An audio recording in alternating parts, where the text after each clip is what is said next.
mês de dezembro nós estamos falando sobre redenção. Olha que tema poderoso, irmãos. O Senhor trouxe ao meu coração que a gente precisava encerrar o ano voltando e trazendo a lembrança, a memória daquilo que nos dá esperança. Lembrar dos benefícios da redenção. Eu sei que tem muita gente nova chegando, muita gente ainda não fez rema, então tem algumas coisas que talvez você ouve os nossos ministros pregando e fica até meio que confuso, porque talvez não é uma linguagem que você é acostumado a ouvir. Eu sei, irmãos, que no verbo da vida a gente tem um dicionário verbês, eu posso usar essa expressão. A primeira vez que, por exemplo, eu estava sentado numa sala do rema e eu ouvi alguém falar, você precisa se levantar por dentro. Eu olhei para a cara da criatura celestial, explica o que é levantar por dentro. Nunca tinha ouvido expressão como essa. A gente precisa, às vezes, ter um dicionário para explicar o que a gente está falando. Por quê? Porque nem todo mundo... Você sabia que nem todo mundo sabe o que é nascer de novo? As pessoas sabem o que é aceitar Jesus, mas às vezes não sabem o que é nascer de novo. O significado de tanta coisa que está presente nesse nascer de novo. Então eu tenho a convicção que pregar as bases, que pregar as mesmas coisas, que pregar a essência, nunca é demais ouvir as mesmas coisas. Muito pelo contrário, é segurança para nós. Então talvez eu vou ler alguns textos bíblicos e vou conversar com coisas que talvez você já ouviu, mas que você vai lembrar isso. E hoje, no dia de ceia, um grande memorial para a gente celebrar a vida em Cristo Jesus. Na verdade, Ele desceu do céu para fazer a vontade do Pai e para me salvar e resgatar a minha e a sua vida de onde nós estávamos. E a redenção é o pagamento de um preço para o resgate de um escravo. Redenção significa que algo foi pago em benefício de alguém que não tinha condição de decidir por ele mesmo o que fazer ou onde sair, porque ele estava preso, ele era escravo, ele estava atrás de grades, acorrentado em uma situação em que ele não conseguia mais fazer nenhum dos seus desejos, ele só vivia para fazer o desejo do seu Senhor. E aí veio alguém e pagou um preço para que aquele escravo fosse resgatado, e ele não deixa de ser escravo, ele continua sendo servo daquele que o resgatou. Só que aquele que o resgatou não impõe sobre ele as coisas, mas pelo amor o instrui e o inspira a fazer o que tem que ser feito. Redenção é algo magnífico, irmãos. Faz parte da vida do crente. A salvação e tudo que Cristo conquistou na cruz para nós é algo magnífico, é algo poderoso demais. E a gente não pode considerar isso tão simples, porque não foi simples, custou a vida de alguém. Eu quero que você abra a tua Bíblia comigo no livro de Colossenses, por favor, no capítulo 1. Livro de Colossenses, no capítulo 1.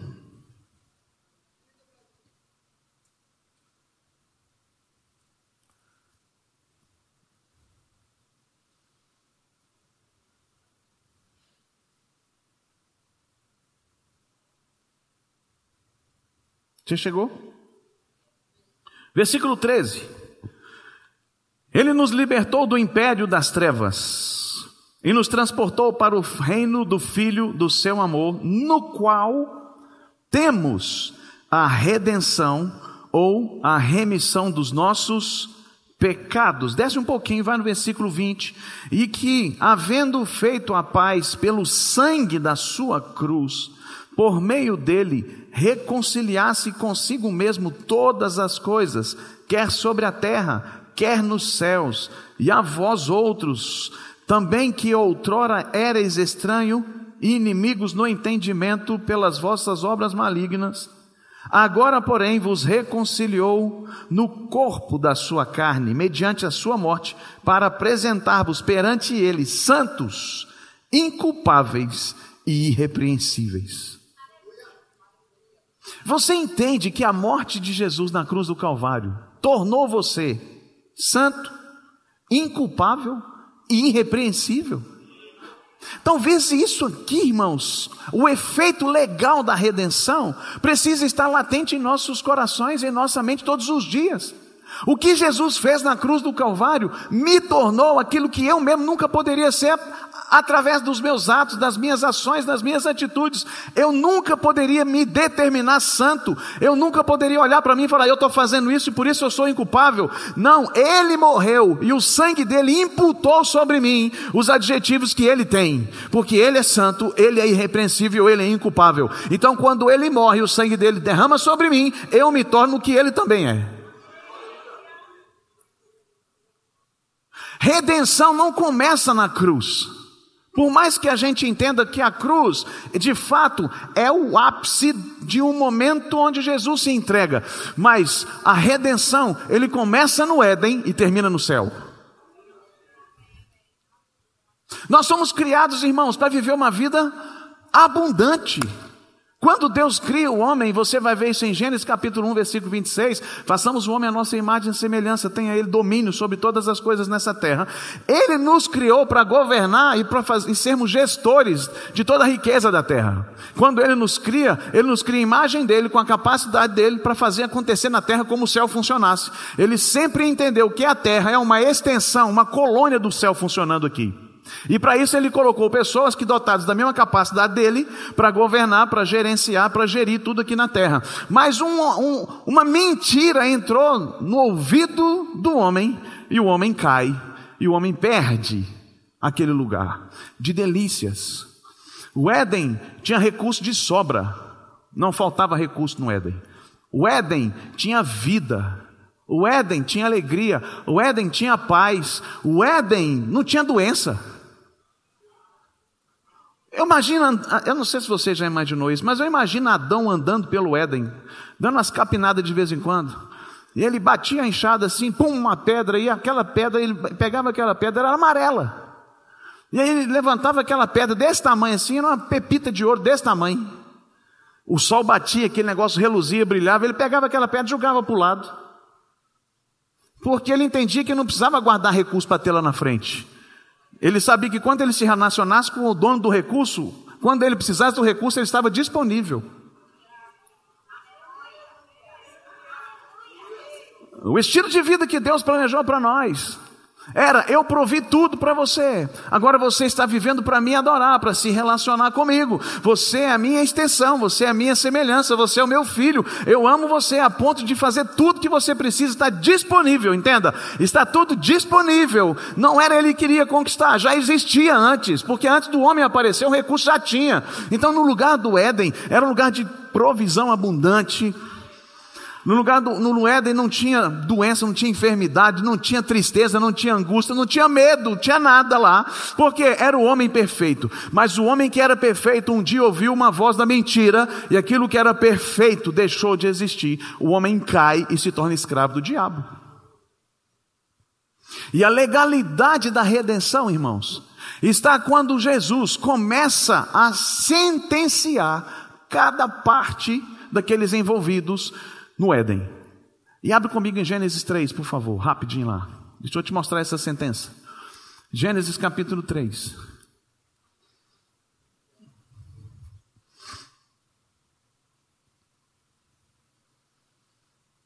Versículo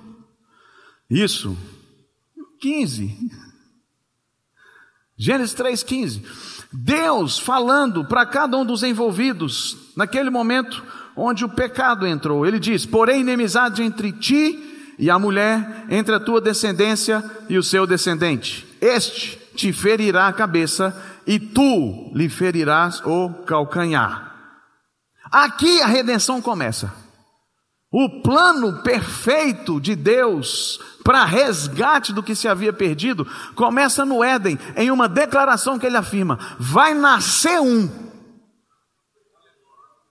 Da mesma forma que você enganou a mulher, presta atenção, o homem perfeito foi enganado por uma mulher, e aí Deus diz: vai nascer um que vai ser perfeito, e esse perfeito, ele vai estar de forma legal para suprimir toda a justiça que você trouxe o pecado. Então, se o pecado entrou por um homem perfeito, vai ser um homem perfeito que vai arrancar o pecado da humanidade.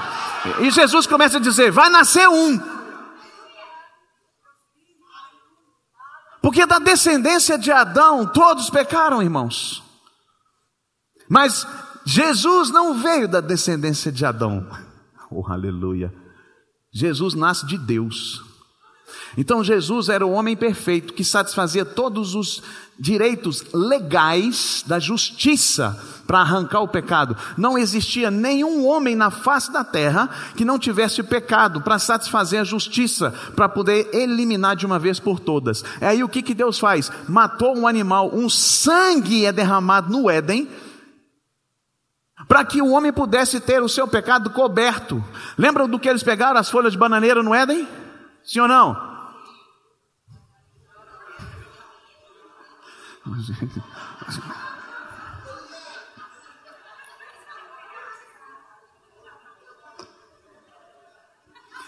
Eu não sei se você ficou pensando, porque você respondeu rápido demais, né? Foi uma pegadinha para você, se você está comigo aqui. Folha de bananeira, amém? Sim, amém. Bananeira, não foi bananeira, foi figo. Ele pega folhas de figo lá no Éden e cobre a sua nudez, ou seja, a folha de figo representou uma justiça própria do homem para tampar o pecado, para esconder o erro. E aí vem Jesus certa vez caminhando de uma estrada para outra, vê uma figueira e ele aponta para aquela figueira e quer comer o fruto, mas aquela figueira não tinha fruto, mas tinha folha. E ele diz: eu queria comer alguma coisa, mas você vai secar desde a raiz, ninguém mais vai comer fruto de ti. Aquilo não era simplesmente uma fala para matar uma árvore. Aquilo era, a partir de hoje, a justiça própria deixa de existir, porque a folha de figueira representava para a humanidade a justiça própria. Ele diz: eu sou a justiça que vem do céu para eliminar. Então ninguém mais tem justiça própria, porque eu sou, aleluia, a justiça. Ele era o único para satisfazer os efeitos legais da redenção. E ele veio sendo construído. Então no Éden o sangue foi derramado. Logo depois, quando o povo cresce, você vai ter uma passagem que depois você lê lá, e eu vou citar para você, que você acompanha comigo, eu vou parafraseando, você vai lembrar quando o povo estava cativo no Egito, 430 anos cativo no Egito, aproximadamente 700 mil homens, fora mulheres e crianças ali naquele lugar, e então Deus levanta um homem resgatador chamado Moisés e fala: Moisés, você precisa ir lá liberar o povo, tira aquele povo da escravidão e leva o meu povo para terra prometida. Entenda, Deus não quer apenas transferir você de lugar. Não se trata de arrancar você para o outro. Deus fala: você vai pegar e vai transportar. Significa que existe um tempo de processo, que você sai de um para chegar no outro. Para esse tempo de processo mudar a sua forma de pensar, você precisa mudar. Você não pode pensar mais como um império, você tem que pensar como um reino. E esse tempo de processo vai fazer você mudar a sua mentalidade para você chegar lá e usufruir. É por isso que tem muita gente vivendo no reino com a cabeça de império. Porque essas pessoas muitas vezes elas foram apenas tiradas de um lugar e colocadas no outro. Deixa eu te dizer, o processo que você está passando está transformando você em uma pessoa melhor, para você usufruir tudo que Deus tem para você. Eu vou dizer, Deus tem planos grandiosos para você, Deus tem planos espetaculares sobre a sua vida, irmãos, mas existe um processo de mentalidade que está sendo mudado dentro de você, porque quando você começar a viver essa realidade, você não vai ser sucumbido pela realidade natural, mas seu coração vai permanecer ligado com aquele que te levou lá.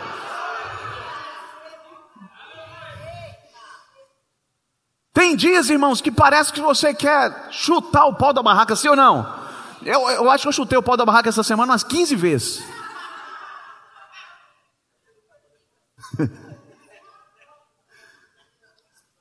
Quer mais não, larga esse negócio para lá. Aí o Senhor vai, volta. E eu estou sendo aperfeiçoado, porque eu tenho dito que a nossa igreja vai viver dias maravilhosos, sim ou não? Você sabe que isso vai passar por mim? Então o Senhor está me aperfeiçoando nos processos, oh aleluia. Quem está passando por algum processo aqui? Deixa eu ver. Mas entenda, o processo é para melhorar você, é para te dar couro grosso, é para fortalecer a sua musculatura. O processo não é para te matar, não é para te destruir. O processo não vai bloquear o que Deus tem para você, mas logo ali na frente tem um lugar de honra para você. Oh aleluia, oh aleluia. Tem um lugar diferente que nós vamos chegar, irmãos, mas nós precisamos chegar pensando diferente.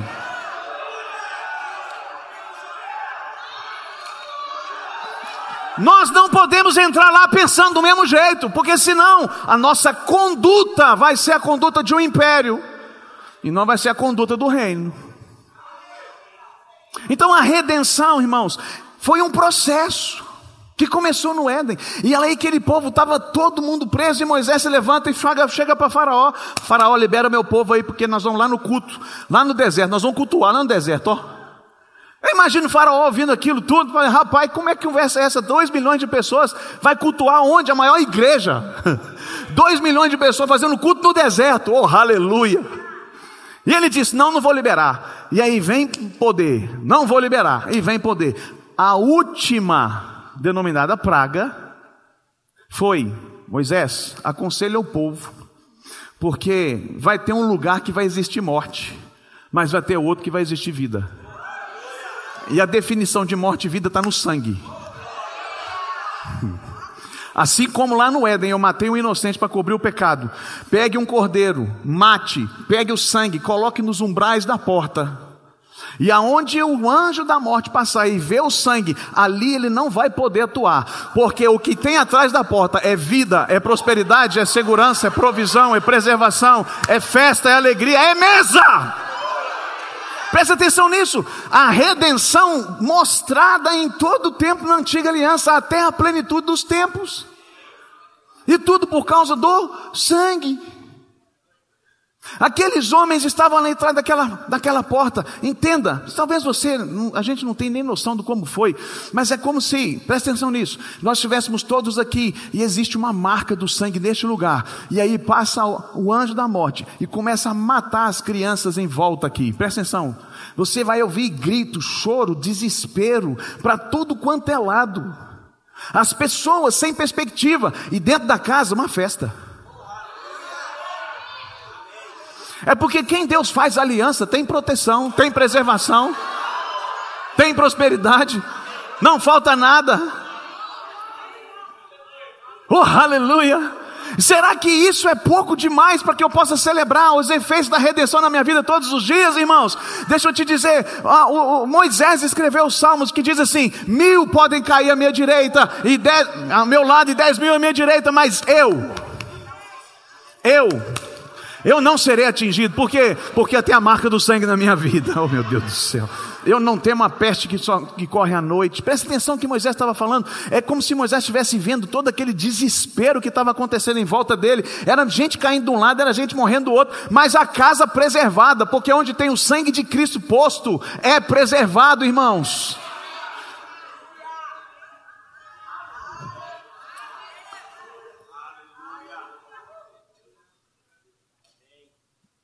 Se a gente avança um pouco mais, Deus estabelece depois disso algo chamado tabernáculo. E o tabernáculo era Deus desejando habitar no meio do povo. Vou dizer de novo. Deus encontrava com alguns no monte, mas ele disse: eu desejo habitar no meio. Meu negócio é estar aí.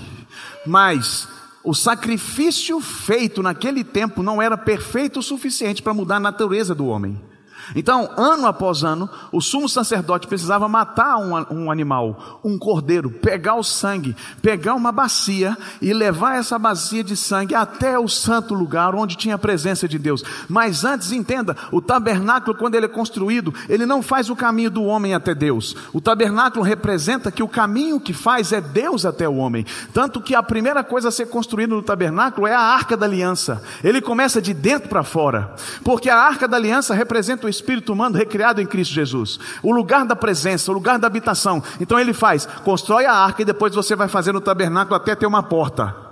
Então não é o homem que chegou a Deus, é Deus que desceu e veio buscar o homem que estava perdido.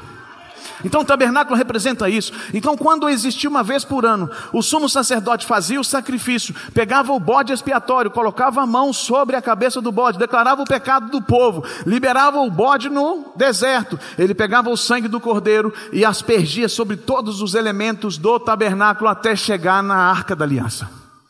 E ela aspergia sobre o propiciatório ali, 7 vezes ele aspergia. Depois que ele fazia todo o sacrifício, ele saía lá fora com as mãos sujas de sangue e fazia o gesto de que o sangue foi aceito. A Bíblia vai narrar que quando o sumo sacerdote saía lá fora e apresentava as mãos de sangue para aquele povo, a Bíblia diz que aquele povo fazia uma festa durante 30 dias. Porque o pecado havia sido apaziguado, não havia sido retirado. Tanto que ano após ano, esse mesmo ritual deveria ser repetido. Por quê? Porque a natureza não havia sido mudada, porque não, o sangue era de um inocente, porém ainda não era o sacrifício perfeito. Então ano após ano tinha que repetir. Então quando ele fazia assim, ele fazia isso e o povo celebrava, cantava. A Bíblia vai dizer que até as cidades circunvizinhas ouvia o grito, o tambor, as danças e a música daquele povo. Tal a celebração de ter o pecado por um ano apaziguado. Agora, o que dizer de um povo que tem o pecado retirado? Não, pelo amor de Deus, espera aí, gente. Será que nós temos a mesma consciência que aqueles caras davam valor no sangue? O valor que eles davam no sangue significava uma festa por 30 dias. Eu e você podemos fazer festa até a eternidade. Você sabe que as bodas do Cordeiro é uma festa? Oh, aleluia! Será que eu não estou considerando tão comum o sangue que foi vertido por mim? A minha consciência está realmente dentro da redenção, porque não vale mais a pena eu ficar buscando os meus próprios interesses, os meus próprios sonhos, porque não foi o meu sangue que foi vertido na cruz do Calvário, foi o sangue do próprio Jesus que decidiu morrer a minha morte para que eu pudesse viver a vida dele aqui na terra.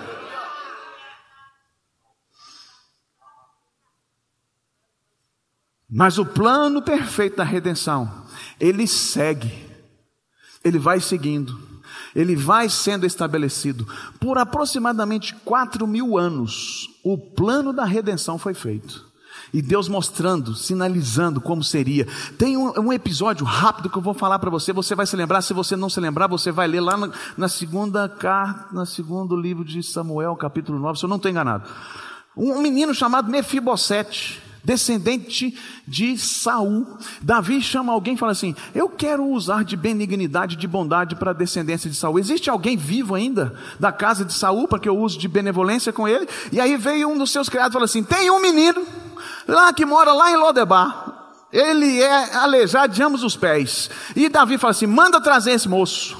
Agora presta atenção, Lodebar era um lugar de miséria, um lugar de esquecimento, um lugar sem pasto, era o próprio lugar que o diabo tinha colocado. Mas quando o rei levanta e fala assim: eu vou usar de benignidade com aquele que alguém está olhando para ele e fala assim: não tem mais jeito, não está no lugar. Não, Deus está tirando você de lugares onde você não tem perspectiva e vai colocar você num lugar, na mesa.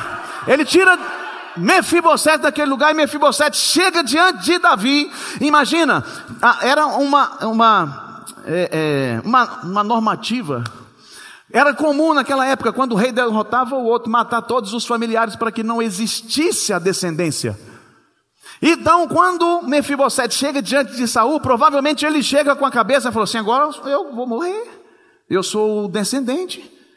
Saul não existe, meu pai Jonathan também não, então agora chegou a minha vez. Então ele chega se ajoelhando, já se colocando na posição de acabou tudo. E Davi manda ele levantar. Fala: levanta tua cabeça, rapaz, não tenha medo, porque eu vou usar de benevolência com você. E ele olha para ele mesmo e diz: como pode eu, como um cão, alguém que não tem mais valor para nada, você vai usar você é o rei, você vai usar de benevolência para mim? É, porque eu não faço segundo aquilo que você imagina, eu faço segundo aquilo que o meu coração manda, e o meu amor vai resgatar você desse lugar que você não tinha perspectiva, que não tinha provisão. A partir de hoje, você vai se assentar na mesa.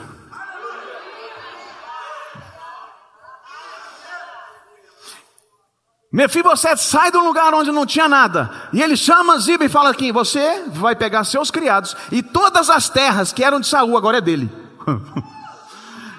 Peraí, gente, se isso não é redenção, o que pode ser?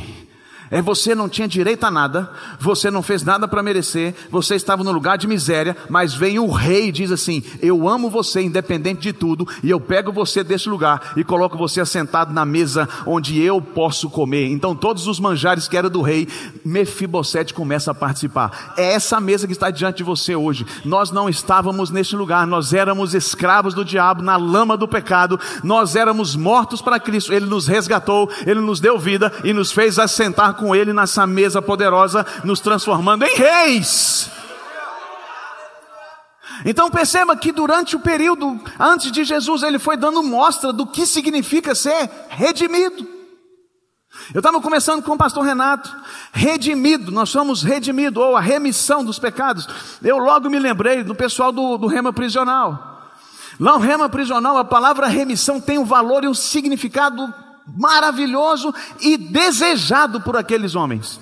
Porque a remissão significa, a cada 3 dias de aula do Rema, eu tenho 1 dia a menos aqui dentro. Então, aleluia, glória a Deus. Entendi.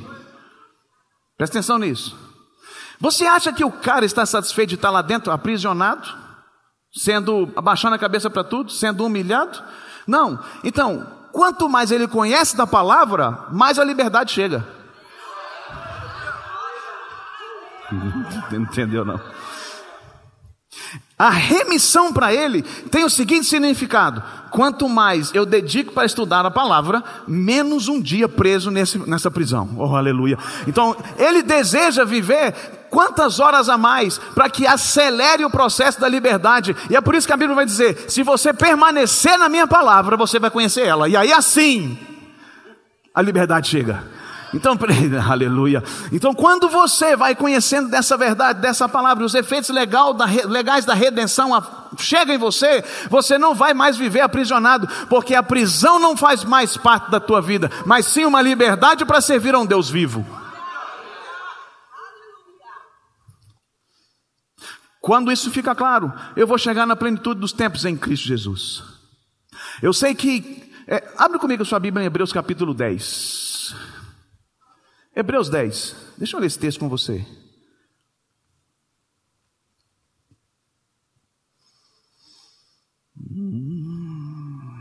Glória a Jesus. Você chegou a Hebreus 10?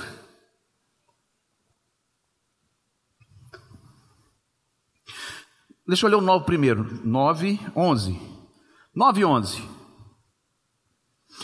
Quando, porém, veio Cristo como sumo sacerdote dos bens já realizados, mediante o maior e mais perfeito tabernáculo, não feito por mãos, quer dizer, não desta criação, não por meio de sangue de bodes e de bezerros, mas pelo seu próprio sangue, entrou no Santo dos Santos uma vez por todas, tendo obtido eterna redenção.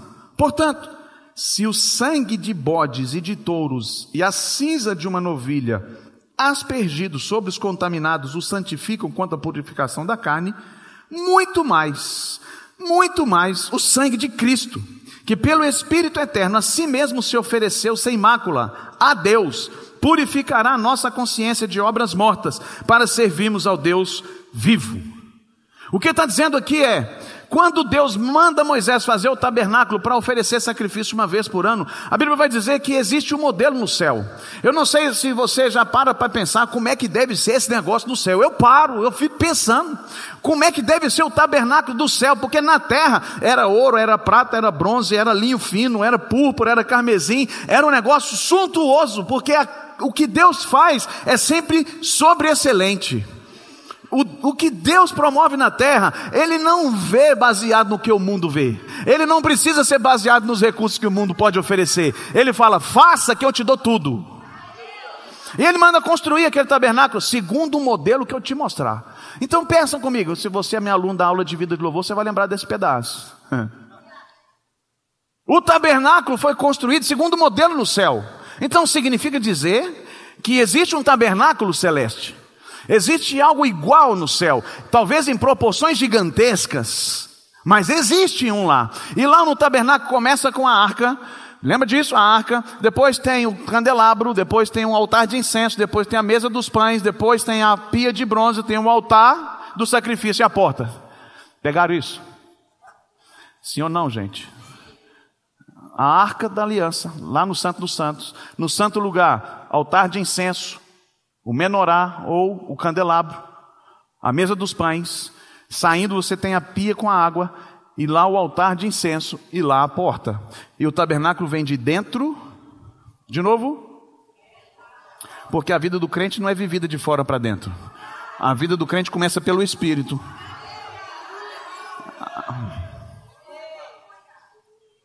E aí desce Jesus do céu. Eu entendo, irmãos, que houve um diálogo lá na eternidade. Olha comigo no capítulo 10. Deixa eu te mostrar isso aqui. Pensa comigo, só pensar comigo, tá bom?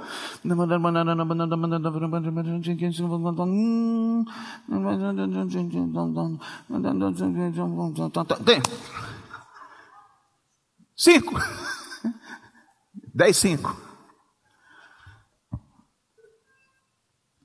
Eu queria pedir aos diáconos para ficar todos enfileirados em pé nessa porta hoje.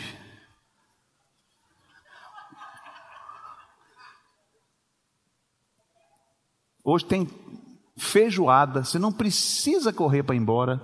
E eu não estou com pressa de terminar o culto. Então você vai almoçar com a gente aqui, uma feijoada depois. Vamos comer a feijoada aqui primeiro. Mas ninguém vai embora desse lugar aqui antes que Jesus faça tudo que ele tem que fazer.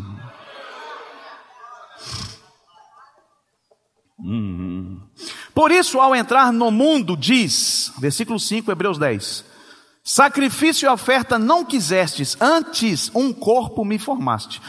Presta atenção, pensa bem que isso aqui é um diálogo entre o verbo ou a palavra e o próprio Pai, lá na eternidade, conjecturando sobre qual a próxima etapa do projeto de redenção. E aí vem conversando, é como se fosse o próprio Jesus falando: eis aqui estou. Versículo 6, não te deleitaste com holocaustos e ofertas pelo pecado. Versículo 7, então eu disse: eis aqui estou, no rolo do livro está escrito a meu respeito, para fazer, ó Deus, a tua vontade. Depois de dizer como acima, sacrifícios e ofertas não quiseste, nem holocaustos e oblações pelo pecado, nem com isso te deleitaste, coisas que se oferecem segundo a lei.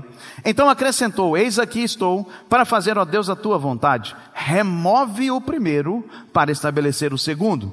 Nessa vontade é que temos sido santificados, mediante a oferta do corpo de Jesus Cristo, de uma vez por todas. Ora, todo sacerdote se apresenta dia após dia a exercer o serviço sagrado e a oferecer muitas vezes os mesmos sacrifícios que jamais poderiam remover os pecados. Jesus, porém, tendo oferecido para sempre o único sacrifício pelos pecados, assentou-se à destra de Deus.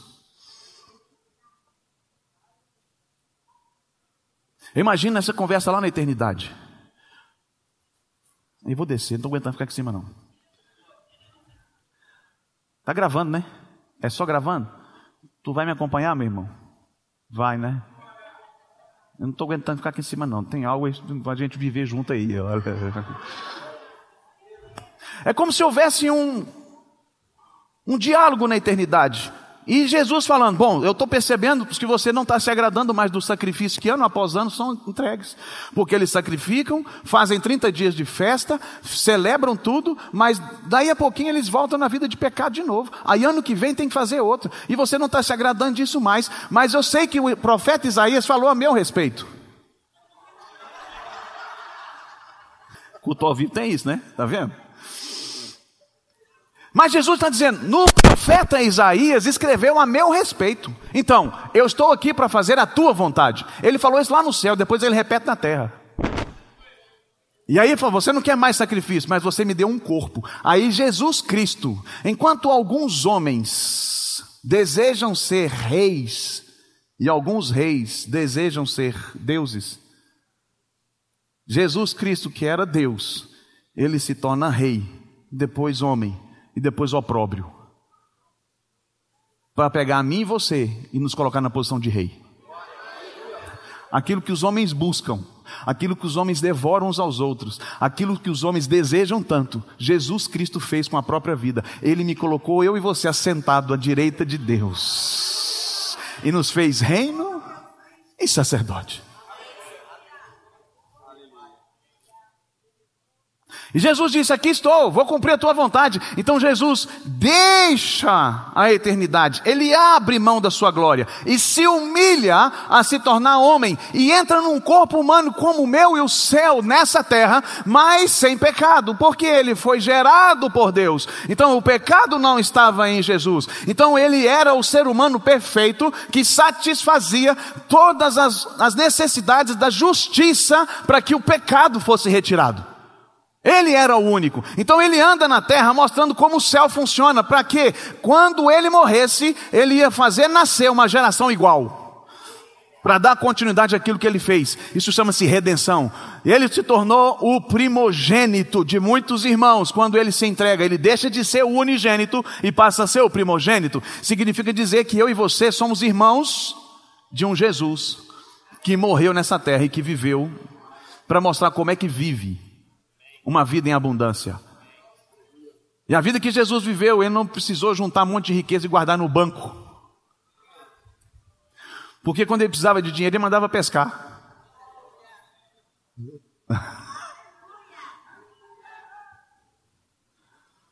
Quando ele se viu necessidade de pagar um imposto, ele manda Pedro, Pedro, faz o seguinte, pesca um peixe ali, ó. Eu não sei, você pensa nesse negócio? Quem aqui já pescou peixe? Quem aqui já é pescador? Quantas vezes você abriu a boca do peixe e pegou para meter dinheiro dentro dela? Nunca fez, né? Falta de fé, irmão. Você é incrédulo mesmo, rapaz. Se for pesca e solte, então você poderia ter a dívida paga dentro da boca do peixe. Jogou o peixe na água de novo aí. Sabe por quê? Porque a gente tornou comum as coisas que a gente vive. Mas Jesus nunca foi comum. Jesus usava as coisas naturais para manifestar o céu nessa terra. Pedro, em vez de você pescar numa rede e escolher um peixe, pesca um só, manda um anzol. E veio ali naquele anzol aquilo que ele precisava para pagar um imposto, para Pedro e para ele. Foi pago. Jesus não ficou devendo nada a ninguém, mas no entanto ele não precisou juntar um monte de dinheiro para poder ostentar que ele tinha. Ele sabia da herança que existia. Então quando ele sabia da herança, ele acessava a qualquer momento que precisava para poder pagar as contas. Essa mesma herança você tem no céu, irmãos. Jesus, enquanto andava, ele não carregava doença no seu corpo, pelo contrário, a vida que ele carregava trazia vida aos doentes, ou seja, a enfermidade não poderia pegar nele. Ele transferia a vida e o poder dele para os doentes, e aquele que estava doente, sarava. Aquele que estava morto num caixão para poder ser enterrado, ele bate no caixão e fala assim, levanta meu filho, você tem uma vida pela frente. E aquele rapaz viveu e foi entregue, assim como Lázaro, assim como a filha de Jairo. Houve ressuscitações no ministério de Jesus, houve doenças sendo curadas, houve provisão. O que Jesus estava fazendo? Mostrar como o ser humano deve viver na terra.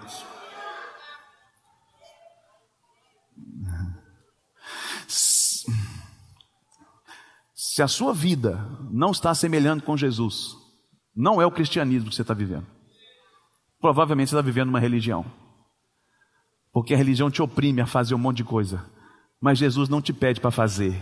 Jesus te pede para crer.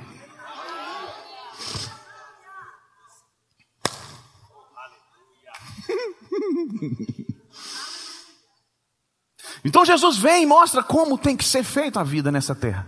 E a partir do momento que ele mostra, ele emprega o céu nessa terra. Ele fala, agora é hora de me entregar. Ele vai para o Getsemane, e no Getsemane, no jardim, começou a derramar o sangue lá no Éden. No Getsemane, Lucas é o único que vai citar que enquanto Jesus estava em agonia, ele começou a soar gotas de sangue.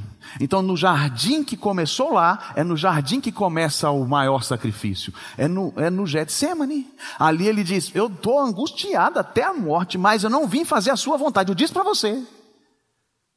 Aí lá no céu o pai falou para ele assim, você tem certeza, filhão? Deixa eu te contar um negócio. Eles vão te perseguir lá naquela terra. E Jesus fala assim, mas eu vou lá assim mesmo. Mas Jesus, deixa eu te dizer, eles vão te apertar, eles vão falar que você é mentiroso. Fala, mas eu vou lá assim mesmo. Jesus, deixa eu te dizer, vai chegar um tempo em que eles vão querer tacar pedra em você, que eles vão falar que você é blasfemador, que você vai me chamar de pai. E Jesus fala assim, mas eu vou por amor a eles. Você escreveu a meu respeito? E Deus dizendo para Jesus, mas vai chegar um dia que provavelmente você vai ter que se entregar para morrer. E como é que vai ser isso? Eles vão pegar você, eles vão cuspir na tua cara, eles vão te dar tapa na cara diante do sinédrio, e você vai ficar como ovelha muda. Você não vai abrir a boca assim como era. E Jesus fala assim, eu vou fazer isso por amor a eles.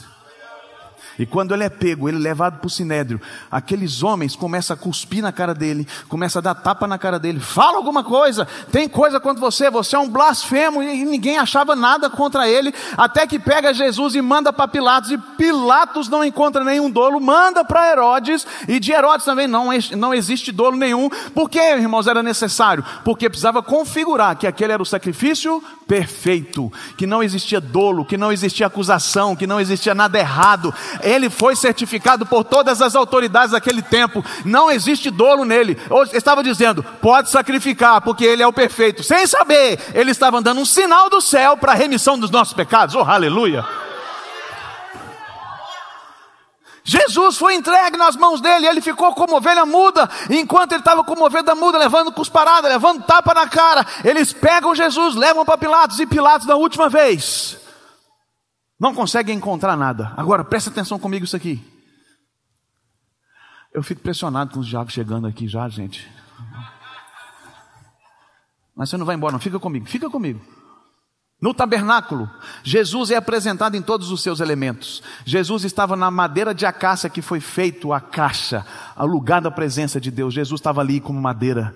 Jesus representava o nosso intercessor, ele era significativamente o altar de incenso. Ele era o pão que desceu do céu, ele era a luz do mundo. Todos os elementos do tabernáculo representavam quem era o Cristo. E ele vem de dentro para fora. Ele era a madeira de acácia, aquela que estava ali representando a humanidade. Ele era o nosso intercessor. Jesus é a luz do mundo. Jesus é o pão da vida. Quando você vai para fora do tabernáculo, você tem dois elementos. Você tem a pia da água e você tem o altar de incenso. E Jesus, quando ele vem de dentro para fora, ele se depara com a pia e o altar de incenso. Ele precisava se entregar, mas ele precisava passar pelo último elemento. E o último elemento era quando Pilatos não tem nada a falar com ele. Ele fala, traga uma bacia de água que eu preciso lavar as minhas mãos. Todos os elementos do tabernáculo sendo cumpridos para que o sacrifício pudesse ser perfeito. Aleluia. A bacia estava ali, Pilatos lava as mãos como o sacerdote tinha que lavar as mãos para entrar. Mas Jesus veio de lá.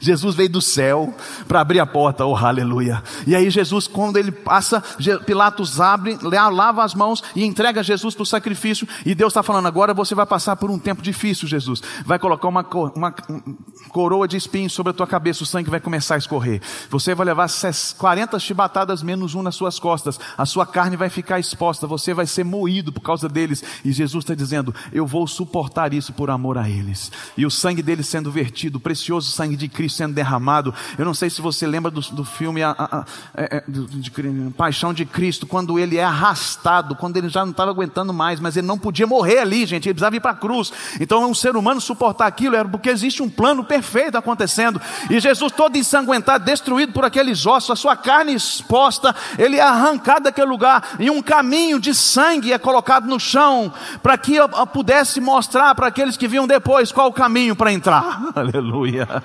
E ele então vai para a cruz. Quando ele chega na cruz, ele estica os braços dele, e aquele soldado começa a bater na mão dele, pregando um cravo. E Jesus olhava com amor para aquele homem e dizia, eu estou morrendo por você, você não está entendendo, é preciso que você bata que eu suporto, bata que eu suporto. E o sangue derramando para tudo quanto é lado, vertendo naquele madeiro, no seu corpo inteiro, todo deformado. E vai no outro lado, prega de novo na madeira a sua mão, e Jesus com um olhar de amor dizendo, eu estou me entregando, você não está me matando, então faça o seu serviço, porque eu estou fazendo o meu.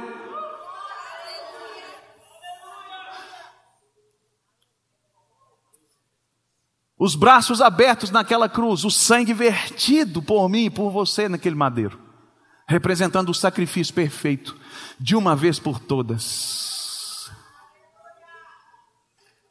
Quando estava tudo ali, o sangue vertido, ele disse, está consumado. Presta atenção nisso. É como Jesus respondesse, deu certo.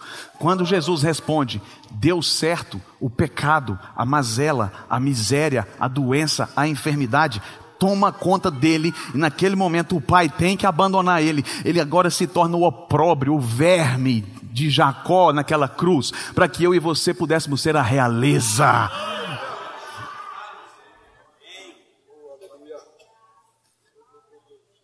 Ele é sepultado, irmãos, colocado numa sepultura de um homem rico. Ao terceiro dia, Um facho de luz brilha nas trevas. É o Pai vindo resgatar o Filho. Aleluia. E ele diz: me mostra aqui o que tem contra ele. E ninguém achou acusação contra Jesus, e por isso imputa sobre nós: não há condenação para todos aqueles que estão em Cristo Jesus. Não há condenação. Não há. Ele levou todas. Ele levou todas as acusações que eram contra você, irmão. Ele cravou naquela cruz. Ele diz: tendo cancelado o escrito de dívida que era contra você, ele triunfa naquela cruz, destruindo os diabos, potestades e todo poder que poderia ir sobre você. Ele destrói tudo, ele acaba com tudo e diz: você agora é meu filho. Mas entenda isso, estou terminando. Eu preciso. Abre tua Bíblia comigo. Em Salmos 24. Corre lá. Nós já vamos cear, irmão. Salmo 24. Você chegou? Eu não cheguei não, gente. Cadê o salmo dessa Bíblia, Jesus? Ajuda eu. Salmo 24. Quando Jesus morre, ele ressuscita e ele encontra primeiro as mulheres vão querer abraçar ele. Ele fala: não toque em mim, que eu ainda não terminei o que eu tinha que fazer. Eu imagino que Jesus agora, com o corpo glorificado, ele vai entrar. Aí é o texto que nós lemos em Hebreus capítulo 9. Ele entrou no mais perfeito tabernáculo. Aí aquele que veio de fora, agora ele entra no céu pela porta. Agora, meu Deus do céu, ele entra com carne e osso no céu, gente. E ele vem brilhando, meu Deus, com vestes resplandecentes, e entrando no céu. Aí vem o Salmo 24, vai dizer assim: ao Senhor pertence a terra e tudo que nela contém, o mundo que nele habita. Fundou-se ele os mares e sobre as correntes estabeleceu. Quem subirá ao monte do Senhor? Quem há de permanecer no seu santo lugar? Que é limpo de mãos e puro de coração, que não entrega a sua alma em falsidade nem jura dolosamente. Este obterá do Senhor a bênção e a justiça de Deus para a salvação. Tal é a geração dos que o buscam a face do Deus de Jacó. Levantai, ó portas, as vossas cabeças, levantai-vos, ó portais eternos, para que entre o Rei da Glória. Meu Deus do céu, peraí, gente, eu imagino, presta atenção na cena. A eternidade, os anjos, querubins, serafins, um portal, e Jesus vem, brilhante, com vestes de linho, com todo o sacrifício feito, e ele vem rindo, e lá no fim não tinha uma caixa, mas tinha um trono, e ele vem entrando, e aí os anjos começam: levantai, ó portas, as vossas cabeças, porque está entrando o Rei. Ei, mas quem é o Rei? É o Rei da Glória, o poderoso Senhor. Ele venceu, ele venceu, ele venceu, ele venceu.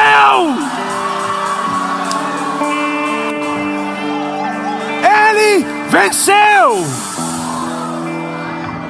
O poderoso Senhor.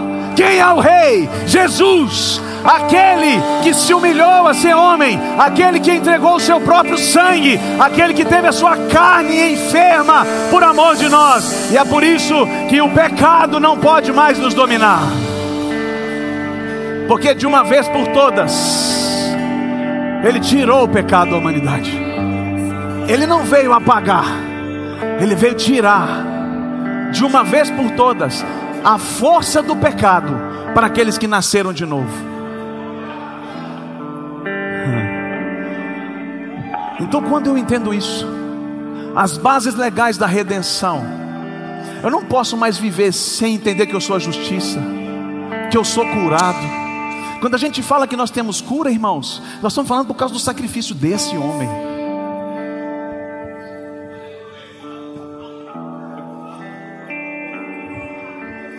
Eu imagino Jesus entrando naquele lugar,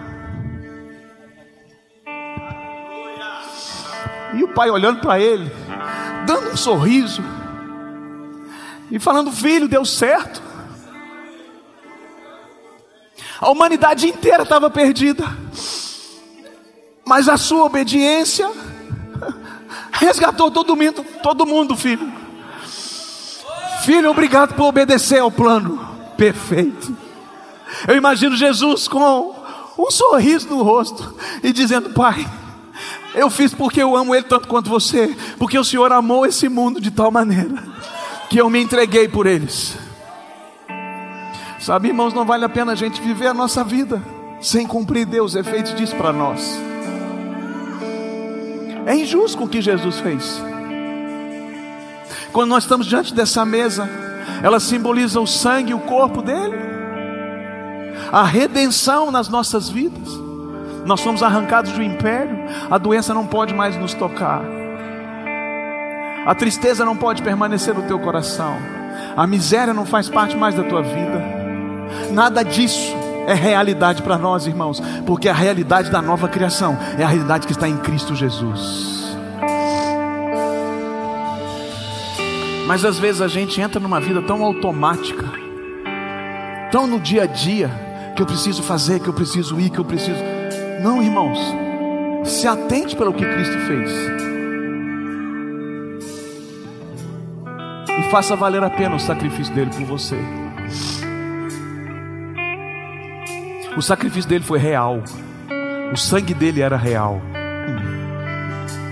e ele entregou todo o sangue, mas ele se apresenta bonito, cheiroso, um noivo aguardando a sua noiva, adornada, cheirosa, limpa. Nós, irmãos, somos a noiva de Cristo, que estamos aqui para esse tempo. Então não sucumba às mentiras que o diabo coloca para você. Não deixe o seu coração ser enganado por uma coisa que até parece a verdade, mas que no final é morte. Você merece viver a vida em abundância que Jesus conquistou para você. Eu queria que você se sentasse só um minutinho, irmãos. Nós vamos servir a ceia. À medida que você for pegando, você pode ir levantando. Nós vamos cantar essa canção.